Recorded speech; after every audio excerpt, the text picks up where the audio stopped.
Hi guys, I wanted to jump on real quick and just share a few things that I thought would be helpful during my search for a code today. I'm assisting a few folks with restoring their health after they've been vaccine injured, one being a very young child. You just don't see these levels of aluminum toxicity in, a little bit of environmental here and there.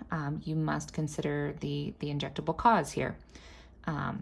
Okay, so what an ICD-10 code is, it's basically what practitioners have to use to attach to cases. And if you want a bigger explanation, here's from the CDC, but it's basically an international classification of diseases that practitioners attach to a case for. It's billable for insurance to pay, for death certificates, for, tracking what illnesses come from where, blah, blah, blah.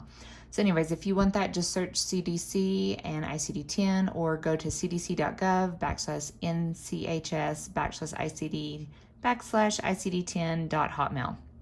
Okay, but and these ICD-10 website searches is something that a lot of us practitioners use on a quick here, and anybody can look these up. They're free, they're online. But here we go. I just wanted to show you what happens whenever I type a few things in. This video is for anyone who just cannot wrap their head around that vaccine injury does happen or is in denial that it can and does happen to people. We're all very different, from our genetic priming to our nutrition to our toxic loads that we carry in our body, our obesity or not obesity, and the environmental exposures that we have. So we cannot treat and address everybody as a one-size-fits-all.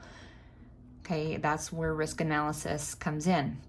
So here's what happens whenever I go to this ICD-10 lookup and I type in vaccine allergy. Okay, again, these if they didn't happen, we wouldn't have a code for them. We wouldn't have a diagnosis code. We would not have an ICD-10 code.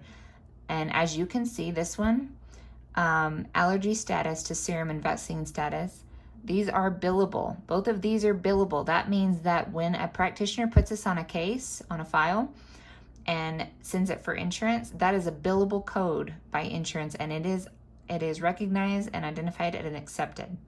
Okay, and here's another one: immunization not carried out because of patient allergy to vaccine or component. Allergy is used very broad here, right? Allergy can mean a whole slew of things. It can mean anything from a skin rash to stroke-like symptoms to neurological injury, paraplegia, encephalitis. Those are more the severe things, right? Stroke-like symptoms are not uncommon, which shows an overload of our neurological system. And now there's plenty of studies out there that do link autism within children to vaccines. Okay, we can't deny these things. They're right in front of us here. So that's what I do when it puts in, or that's what happens when I put in vaccine allergy. Here's just vaccine illness, same thing. One that comes up with this is acute paralytic poliomyelitis vaccine associated. Okay, here we go, another billable code. Especially prior to 2000, the polio vaccine was a live attenuated vaccine, which means that the live virus is in it. And you can develop the illness that you're trying to prevent from the vaccine itself. Another example of those that are still live, here's a great source that I found that I'm going to share. Emory University is out of Atlanta, Georgia. It's a research university. And they do on this search here, they do a great just kind of summary, but here's all the live attenuated vaccines that are current. There's the measles, which is in the MMR vaccine, polio, rotavirus, smallpox, TB, tuberculosis, yellow fever, and my favorite here is the chickenpox, because most of the 80s kids and before, we all had chickenpox and we did just fine. But now they recommend a vaccine for that. But as a couple of cases that I know specifically, and one in my family, it is common that you can develop chickenpox from your shot, from your vaccine. So it's like, well, if you're not afraid of getting the illness from the shot itself, then why are you afraid of getting the illness at all?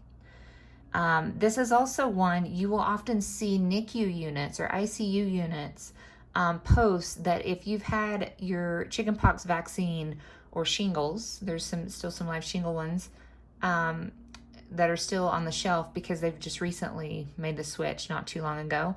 But you'll see signs posted at like NICU units or ICU units, or if you've had those shots, you're not permitted in because all live vaccines shed, and you can actually give people around you the illness from you shedding the live virus from the vaccine. Okay, this is a point that a lot of people are not educated on, or told about, to take those precautions if there's somebody that's around them that is immunocompromised, like NICU or ICU, or anybody for that matter. So just in making your decisions. But like I said, here's a great one there. I'm going to come back here because there's a few more. So there's the polio vaccine associated, which took me on that tangent. And then here is, again, the immunization not carried out because of patient allergy to vaccine or component, allergy status to serum and vaccine status. Here's the cowpox not from vaccine. So if they're specifying not from vaccine, that means that there used to be one from the vaccine. That's how these codes work. So, and as you can see, these are billable. Okay. Again, allergy is very broadly used here. There's one. Here's what comes up if I put in vaccine injury. Same thing. There's the polio vaccine associated that comes up again. Same thing, vaccine induced. There's some more. Oh, this is kind of another topic, another rabbit hole here, but drug-induced folate deficiency anemia, drug-induced autoimmune hemolytic anemia, drug-induced non-autoimmune hemolytic anemia. So again, question everything. Foreign substances in our body need to be questioned and our health risk analysis thought about before we just put them in there. Okay, there's also one that I wanted to... Okay, poisoning by adverse effects. Where did it go? Poisoning by adverse effects. There's different ones here, but there's one that talks about pregnancy and birth complications. Which takes me to my next point. There is... Hold on. Oh, here we go. Immunization not carried out because of acute illness of patient. Immunization not carried out because of chronic illness of condition of patient. And then again, here's the patient allergy to vaccine or component and allergy status to serum and vaccine status. Okay, so this is a big point here, guys. Pregnant people that have chronic illness, chronic allergies, chronic anything that are unhealthy, or acute illness. Your doctor often does not recommend you get a vaccine whenever your immune system is already fighting something else. And the other point to be made here is that this population of people with chronic acute illness or pregnant women are not tested in vaccine safety studies. So if you have any of these are not populations of people that are included in vaccine safety trials. So the outcome of what happens in those systems is not fully understood. And so understand that if the shoe fits, wear it. Consider that in making your decisions on thinking about your health risk analysis, or if you do have severe allergies to many other things in life, you might consider that it is possible that you're going to have an allergic reaction to a vaccine or these experimental shots that are being readily given in our world today, right? So anyways, I just wanted to share this information, just so you have it in thinking about all the possibilities here, because there's a lot of censorship and hush-hushing of providers and people and information, and there's not a whole lot of transparency. But I wanted to share that if these things were not real, we would not have practitioner ICD-10 codes to attach to files, to be paid, or death certificates, or any of this stuff. So we cannot deny that this is real, okay? So again, use it to your advantage for your own health risk analysis and making your decisions to feel more empowered.